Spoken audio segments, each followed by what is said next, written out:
When did staying silent cost you more than speaking up would've? I was 17 when I watched my best friend Connor get framed for something that would destroy his life, and I said nothing. It started during senior year at Westfield High. Connor and I had been inseparable since middle school, the kind of friendship where we finished each other's sentences and knew each other's secrets. He was planning to attend MIT on a full scholarship. I was heading to community college, working at my dad's auto shop. We'd met in 7th grade when Connor transferred from private school after his dad lost his job. While other kids mocked his thrift store clothes and generic sneakers, I saw something different. A kid who could solve calculus problems in his head and built robots from spare electronics. He helped me pass algebra. I taught him how to throw a decent spiral and navigate the social landmines of public school. By high school, Connor had transformed from the awkward transfer student into academic royalty. He was valedictorian material, student body treasurer, and captain of the academic decathlon team. Teachers loved him. College recruiters called constantly. MIT had been courting him since sophomore year. I was proud of his success, never jealous. Connor never made me feel stupid for choosing trade school over university. When other kids asked why the future rocket scientist hung out with a grease monkey,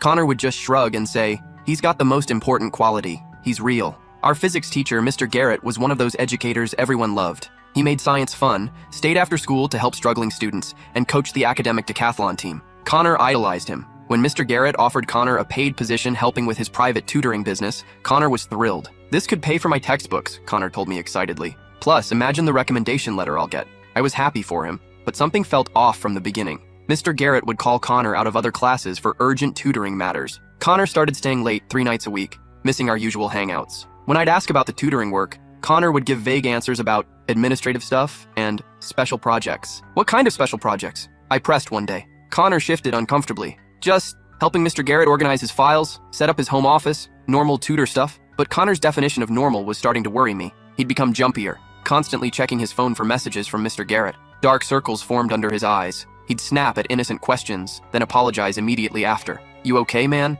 I asked during lunch one October afternoon. "You seem stressed." "Just the usual senior year pressure," he said, but he wouldn't meet my eyes. MIT expects perfection, no room for mistakes. 2 weeks later, everything seemed perfect, until I saw something I wasn't supposed to see. I'd forgotten my calculus book in Mr. Garrett's classroom and went back after football practice to grab it. The hallway was empty, lights dimmed. As I approached the door, I heard voices inside. Connor and Mr. Garrett arguing. "I won't do it anymore." Connor's voice was shaking. "This isn't what you said tutoring would be. You're overreacting," Mr. Garrett replied calmly. "This is how mentorship works in the real world. You want that MIT recommendation, don't you?" Something cold twisted in my stomach. I crept closer to the door, which was slightly ajar. "I'm not comfortable with this," Connor said. "The things you're asking me to do are perfectly normal." Mr. Garrett cut him off. "Unless you want me to tell the administration about those test answers you supposedly found in my desk drawer?" My blood ran cold. Connor had never cheated in his life. He was the kid who refused to let me copy his homework in 8th grade because it wouldn't help me learn. "I never took any test answers."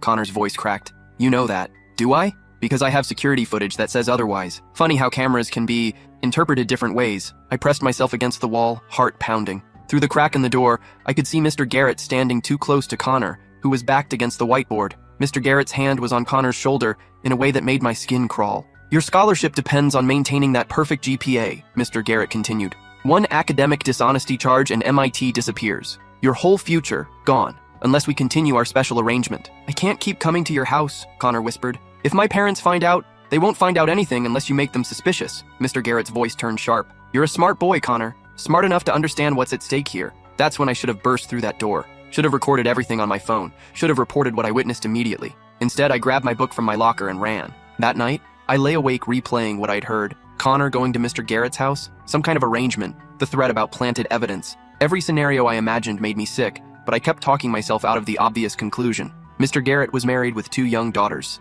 He coached Little League on weekends. He'd won Teacher of the Year 3 times. Surely I was misunderstanding something. For 3 weeks, I watched Connor change. He became withdrawn, stopped eating lunch with our group, and dark circles appeared under his eyes. His normally perfect grades started slipping. B+ in chemistry, B in calculus. For Connor, those might as well have been failing grades. "MIT is going to rescind my acceptance," he said one day, staring at a quiz marked with a C+. "It's one bad grade," I said. "You're still valedictorian material." He laughed bitterly. "You don't understand. Everything has to be perfect. If it's not," he trailed off, looking genuinely terrified. When I asked what was wrong, he'd just shake his head and say he was fine. But Connor was anything but fine. He'd started flinching when teachers touched his shoulder. He couldn't concentrate during our study sessions. Twice I caught him staring out the window with tears in his eyes. "Connor, talk to me," I pleaded. "Whatever's going on, we can figure it out." "Some things can't be figured out," he said quietly. Some things you just have to survive. I told myself I must have misunderstood what I'd heard. Mr. Garrett was respected, married with kids. Surely I'd gotten it wrong. But then Connor started missing school. First one day, then two, then entire weeks at a time. His mom would call in sick for him, her voice strained and worried. When he did come to school, he looked like he hadn't slept in days. My parents think I'm having some kind of breakdown, Connor told me during one of his brief appearances. They want to send me to therapy. Maybe that's not a bad idea, I suggested carefully. You think I'm crazy too? His voice was sharp, defensive. I think you're in pain, I said. And I think you need help. Connor stared at me for a long moment, and I thought he might finally tell me what was happening.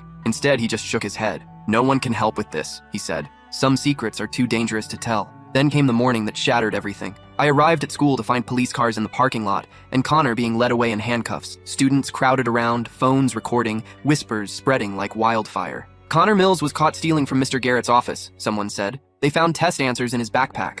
My legs went weak. This was exactly what Mr. Garrett had threatened. Within hours, the story was everywhere. The local news picked it up. Honor student caught cheating. Social media exploded with shocked reactions from students and parents. Connor's mugshot appeared on the evening news, looking hollow-eyed and defeated. I wanted to scream that it was all a lie, but how could I prove it? I had no evidence, just a conversation I'd overheard weeks earlier. At the disciplinary hearing 3 days later, I sat in the back row watching Connor's life implode. The conference room was packed with school board members, administrators, and Connor's devastated parents. Mr. Garrett presented security footage showing Connor entering his office after hours. The timestamp showed 8:47 p.m. on a Tuesday, the night Connor had stayed late for tutoring. I'm disappointed, Mr. Garrett testified, shaking his head sadly. Connor was struggling financially, and I think the pressure got to him. I tried to help, offered him tutoring work, but apparently it wasn't enough. He spoke with perfect composure, occasionally dabbing his eyes with a tissue. The performance was flawless. Concerned teacher, betrayed mentor, broken-hearted educator who tried to save a promising student. Connor's parents looked devastated. His mom was crying. His dad stared at the floor, shoulders slumped in defeat. They'd sold their car to pay for Connor's SAT prep courses. His mom worked double shifts at the diner to save for his college expenses. Seeing their son branded as a cheater was destroying them. When Connor tried to explain about the special arrangement, Mr. Garrett's lawyer objected. Mr. Mills is clearly trying to deflect blame by making wild accusations against a respected educator. Connor's voice broke as he tried to describe what really happened. He made me go to his house. He said if I didn't do what he wanted, he'd plant evidence that I was cheating. He has pictures. That's enough, the hearing officer interrupted. These accusations are serious and unfounded. Mr. Mills, you're already facing disciplinary action. Making false claims about a teacher will only make things worse, the hearing officer agreed. Connor's claims were dismissed as desperate lies. The evidence against Connor was overwhelming. Test answers in his backpack, security footage of him in Mr. Garrett's office, and no credible explanation for why he'd been there. The hearing took less than 2 hours. MIT rescinded his scholarship. The state academic board banned him from college athletics. Local newspapers ran the story. Star student falls from grace in cheating scandal.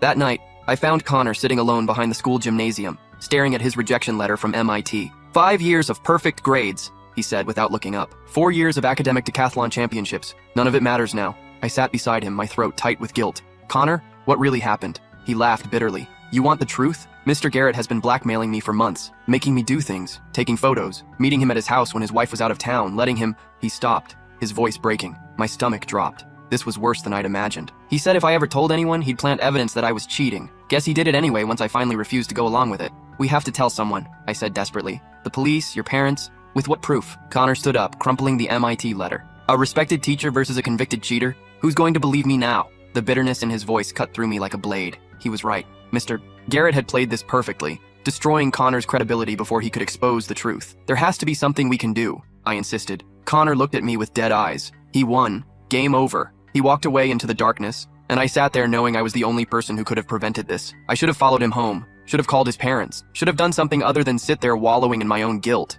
The next morning, Connor didn't show up to school, or the next day. His parents called in saying he was too sick to attend, but I knew he wasn't physically sick. He was dying inside. On Thursday, I drove to his house after school. Connor's mom answered the door looking exhausted. He won't come out of his room, she said. Won't eat, won't talk to us. I don't know what to do. I asked if I could try talking to him. She led me upstairs to Connor's bedroom door, which was locked. Connor, it's me, I called through the wood. Can we talk? Go away, came his muffled voice. I'm not leaving until you open this door. After several minutes, I heard the lock click. Connor opened the door just wide enough for me to see his face. He looked terrible, pale, thin, with dark circles under bloodshot eyes. What do you want? He asked. To help. You can't help, he said. No one can. Then let me just sit with you. You don't have to be alone with this. He hesitated, then stepped aside to let me in. His room looked like a tornado had hit it. Clothes everywhere, papers scattered, his MIT acceptance letter torn into pieces on the floor. We sat on his bed in silence for a long time. Finally, Connor started talking. It started in September, he said quietly. Mr. Garrett asked me to help set up his home office, said he'd pay me $20 an hour.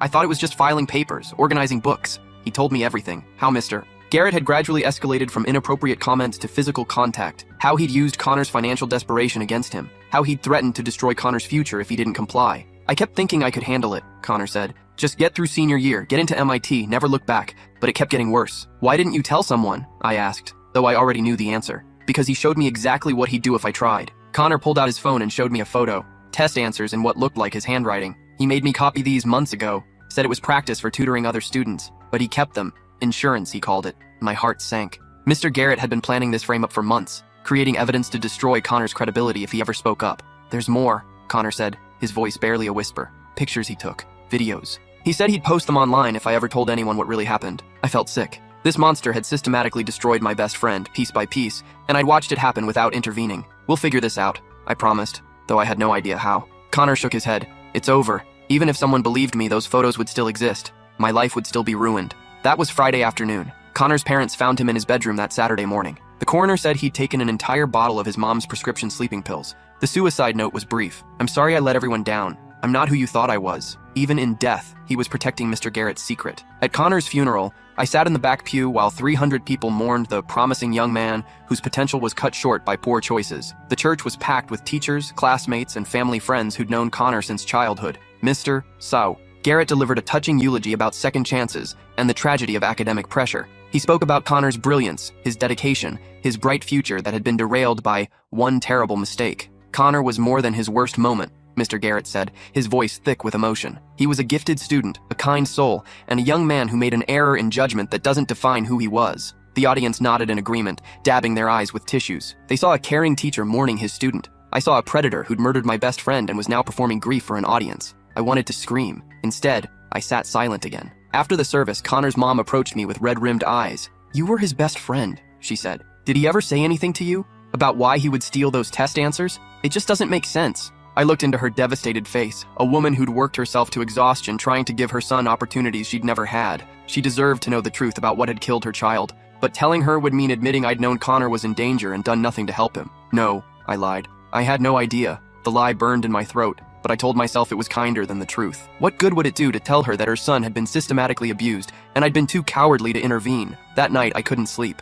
I kept hearing Connor's voice. The things you're asking me to do. I kept seeing him backed against that whiteboard, trapped by a predator in a position of trust. The guilt was eating me alive. I'd replay that night in the hallway over and over, imagining different choices. What if I'd burst through the door? What if I'd recorded the conversation? What if I'd told someone what I'd witnessed? Would Connor still be alive? For the next 2 years, I carried that secret like a weight in my chest. I graduated, started working full-time at Dad's shop, and tried to pretend Connor's death wasn't my fault. I told myself there was nothing I could have done, that speaking up wouldn't have made a difference. But late at night, when I couldn't sleep, I knew better. I avoided Connor's parents, unable to face the grief I'd helped cause. I stopped going to places we'd hung out together. I threw myself into work, taking on extra shifts to exhaust myself into dreamless sleep. Dad noticed the change in me. You've been different since Connor died, he said one day as we worked on a transmission together. More distant, angry. I'm fine, I lied. No, you're not, and that's okay. Losing a friend that young, it changes you. If only he knew how much it had changed me. I'd become someone I didn't recognize, a person who could watch injustice happen and do nothing, a person who could let a friend die rather than risk awkward conversations. The worst part was how normal everything seemed. Mr. Garrett continued teaching, winning awards, being praised by parents and administrators. He coached the academic decathlon team to another state championship. Life went on as if Connor had never existed. Sometimes I'd drive past the school and see Mr. Garrett in his classroom, teaching new students, identifying new victims. I wondered if he was already grooming Connor's replacement. Then I saw the news story that changed everything. Local teacher arrested in student abuse scandal. The headline made my blood run cold. Below it was Mr. Garrett's photo, the same kind smile he'd worn at Connor's funeral. I devoured every word of the article. Another student had come forward, then another, and another. The investigation revealed a pattern going back 15 years. Dozens of victims, boys from troubled families, students desperate for college recommendations, kids who were too ashamed or too scared to speak up. The prosecutor described Mr. Garrett's method. He identified vulnerable students, gained their trust through academic opportunities, then used blackmail and manipulation to silence them. Several victims reported being threatened with planted evidence if they refused his demands. One victim was quoted anonymously, "He made me believe I was the only one,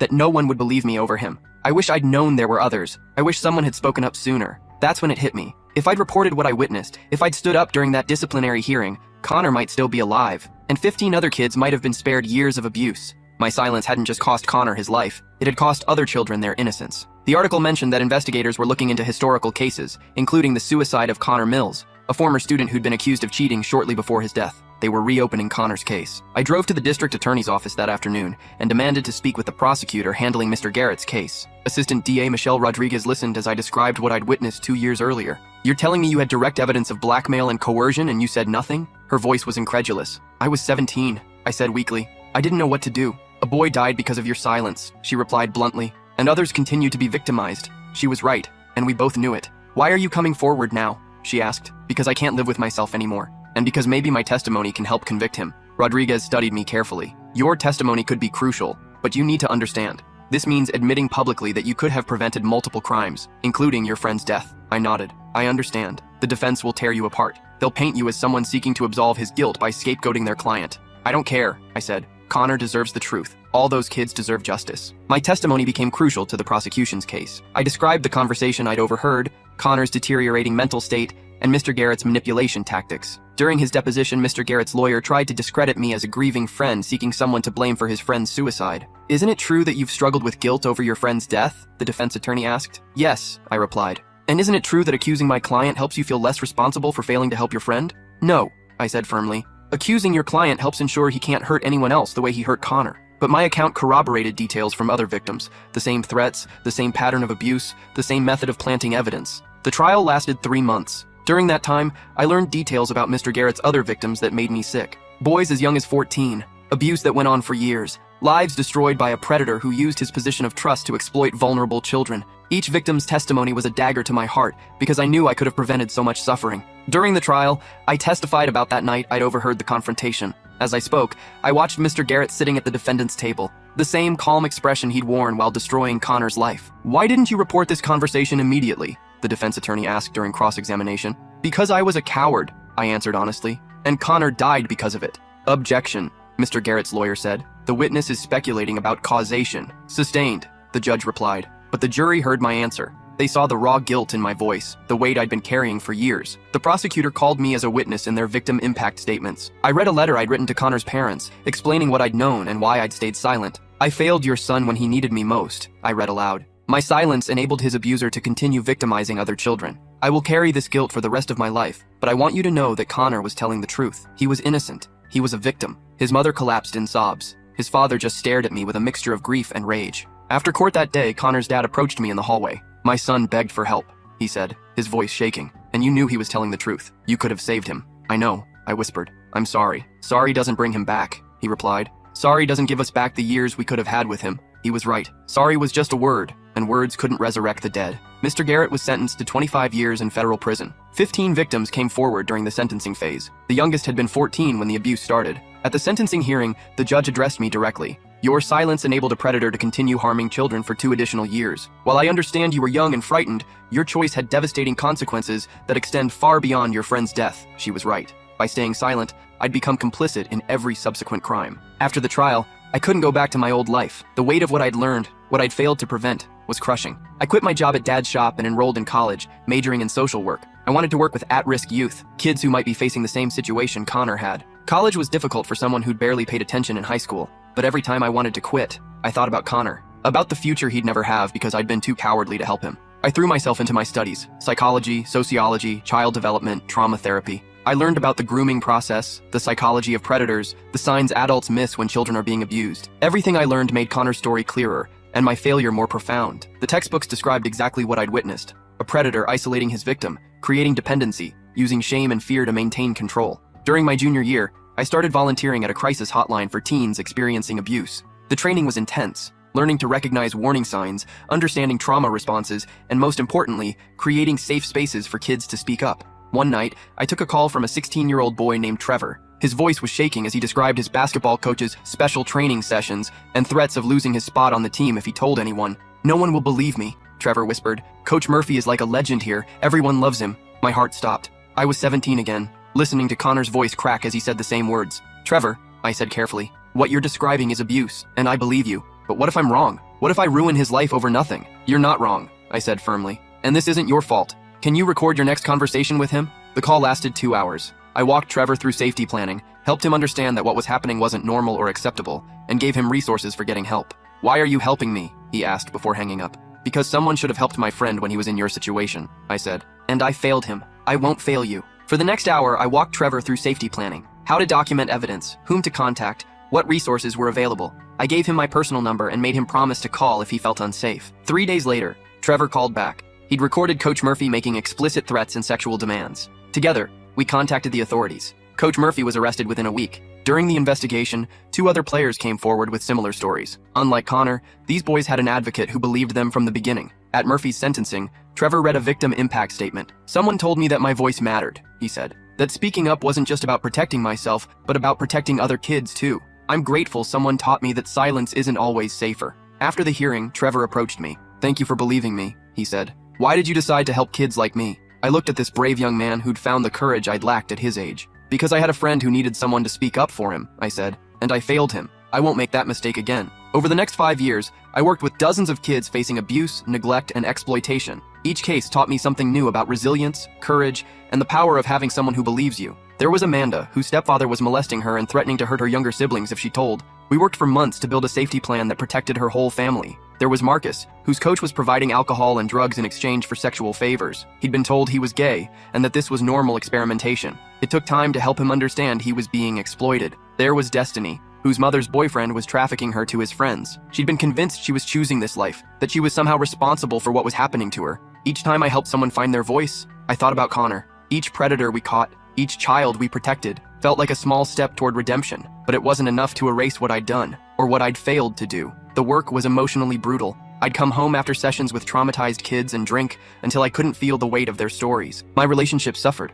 How could I explain to girlfriends that I spent my days immersed in the darkest aspects of human nature? "You can't save them all," my supervisor, Dr. Martinez, told me during one of our sessions. "And you can't punish yourself forever for not saving Connor." "Can I?" I asked. "He'd be 27 now. He might have been married, had kids, changed the world. Instead, he's dead because I was too much of a coward to help him." "You were 17 years old," she said gently. "You didn't have the training, the resources, or the maturity to handle what you witnessed." "I had a voice," I replied. "I chose not to use it." Dr. Martinez leaned forward. "What you're doing now, helping these kids, preventing other tragedies, that's using your voice. Connor's death was a tragedy, but it doesn't have to be meaningless if it inspired you to protect others." Her words were meant to comfort, but they felt hollow. No amount of kids I saved would bring Connor back or erase my failure. Still, I kept working, because even if I couldn't redeem myself, I could honor Connor's memory by ensuring other kids didn't suffer his fate. Last year, on the 10th anniversary of Connor's death, I visited his grave for the first time since the funeral. I'd avoided it for years, unable to face the reminder of my failure. The cemetery was quiet, except for the wind through the trees.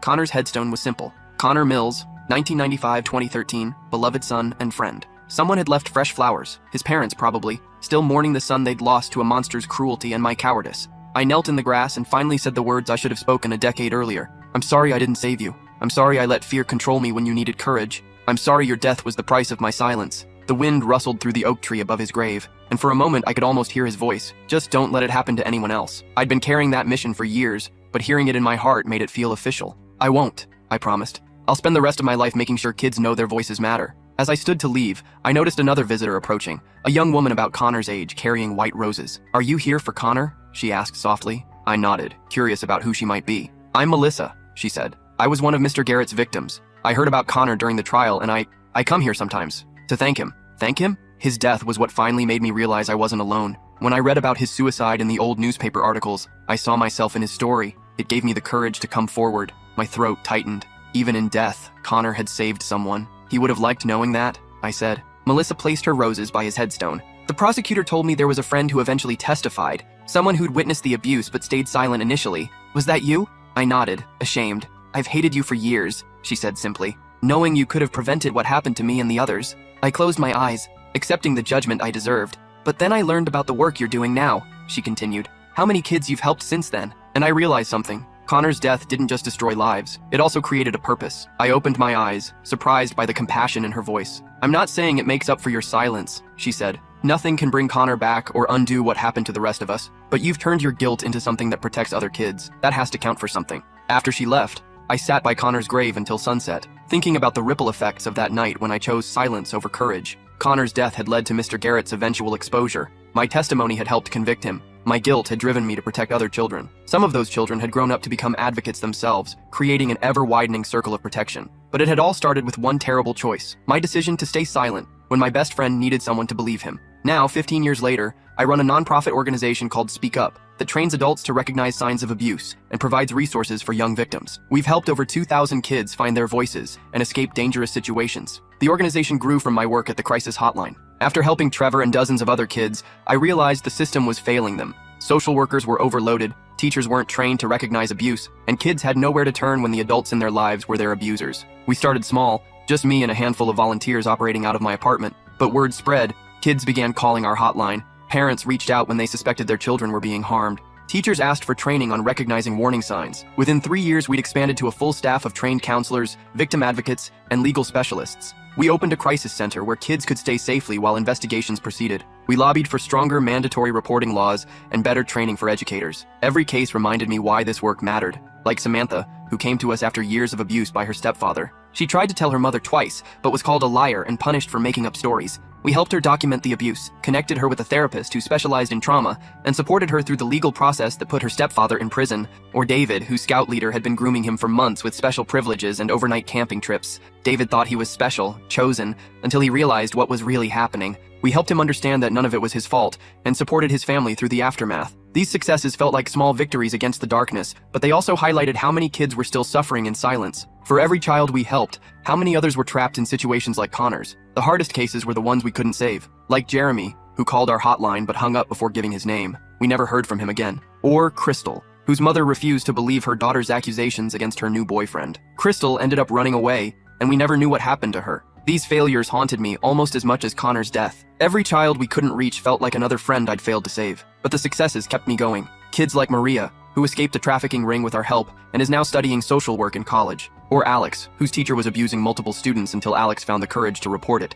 leading to an investigation that protected dozens of other kids. On our office wall hangs a framed photo of Connor in his academic decathlon uniform, smiling and holding his state championship trophy. Below it is a plaque with words I live by now. The only thing necessary for the triumph of evil is for good people to do nothing. I was a good person who did nothing when it mattered most. But I refuse to be that person again. The organization has grown beyond what I ever imagined. We now operate in 12 states, with over 100 staff members and thousands of volunteers. We've trained tens of thousands of teachers, coaches, and youth workers to recognize signs of abuse. Our research has influenced policy changes in dozens of states, but numbers can't capture the real impact. The kids who are sleeping safely tonight because someone believed them. The predators who are in prison instead of hurting children. The communities that have learned to protect their most vulnerable members. Today, when children tell me they're afraid no one will believe them, I think about a 17-year-old boy who died believing he was alone. I tell them what I wish I could have told Connor. Your voice matters. Your truth matters. And I will stand with you, no matter who we're facing. Because I learned the hardest way possible that staying silent doesn't protect anyone. It only protects the people who hurt others. Connor's death taught me that silence has a cost, and it's usually paid by the people who can least afford it. So I speak up now, every time, for every child. Because Connor can't speak for himself anymore, but his story can still save lives. Last month, I received a letter from a young woman named Emily. She'd been abused by her uncle for years, and finally found the courage to report it after calling our hotline. Her uncle was sentenced to 15 years in prison, and Emily was getting therapy to heal from her trauma. "Thank you for believing me when no one else would," she wrote. "I know you didn't know me before I called, but you treated my story like it mattered. That made all the difference." Letters like Emily's remind me why this work is so important. Not just because we're protecting children, but because we're teaching them their voices have power, that they deserve to be heard and believed and protected. And that's the most important lesson I've learned. Sometimes the greatest tragedy becomes the catalyst for the greatest change. Connor never got to attend MIT. He never got to become the engineer he dreamed of being. But through his death, he became something more powerful. A reminder that our voices are the only weapons we have against the darkness. I just wish I'd learned that lesson before it was too late to save him. The question isn't whether staying silent cost me more than speaking up would have. The question is whether I've done enough with the years of life Connor didn't get to live. I'm still working on the answer to that. But I know this: I'll never stay silent again when someone needs me to speak up. Because I've seen what silence costs, and the price is always too high. Connor Mills died at 18, but his story continues to save lives. That's not redemption for my failure. Nothing can provide that. But it's purpose. And sometimes purpose is all we have left when forgiveness is impossible. I carry his memory with me every day, in every life I help save, in every voice I help find. Because the dead can't speak for themselves, but they can inspire the living to refuse silence when courage is required. And that, I've learned, is the only way to honor the friends we failed to save. Connor would be 30 now. Sometimes I imagine the life he might have lived, the bridges he might have designed, the students he might have inspired, the family he might have raised. I picture him as a father, teaching his kids to solve problems and stand up for what's right. But mostly, I imagine him proud of the work we're doing in his name. Proud that his death wasn't meaningless, that his story became a weapon against the kind of evil that destroyed him. That's the best memorial I can give him, ensuring his tragedy becomes other children's salvation. And maybe somehow that's enough.